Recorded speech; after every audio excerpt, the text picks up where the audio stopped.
ভাই ফজরের নামাজটা জামাতের সাথে আদায় করলে অন্যরকম একটা শান্তি অনুভূত হয়। আপনি এই শান্তিটা অন্য কোথাও পাবেন না। যারা ফজরের নামাজটা জামাতের সাথে আদায় করে তারাই শুধু এই শান্তিটা ফিল করতে পারে। ফজরের সময়ে কষ্ট করে ঠান্ডা পানি দিয়ে উজু করে নামাজটা শেষ করলে যে শান্তিটা লাগে ভাই, এই শান্তিটা আপনি অন্য কোথাও পাবেন না, দুনিয়ার অন্য কোনো কিছুতে পাবেন না। আল্লাহ আমাদের সবাইকে পাঁচ ওয়াক্ত নামাজ জামাতের সাথে আদায় করার তৌফিক দান করুক, আমিন। দেখেন ভাই কত সুন্দর ঠান্ডা ঠান্ডা ওয়েদার, কত সুন্দর ঠান্ডা ঠান্ডা পরিবেশ।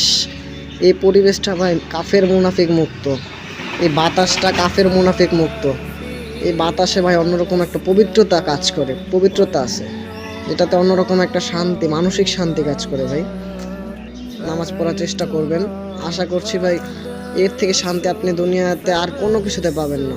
আপনার ডিপ্রেশন কমে যাবে, অন্যরকম একটা শান্তি ফিল করবেন ভাই। আল্লাহ আমাদের সবাইকে নামাজ জামাতের সাথে আদায় করার তৌফিক দান করুক, আমিন।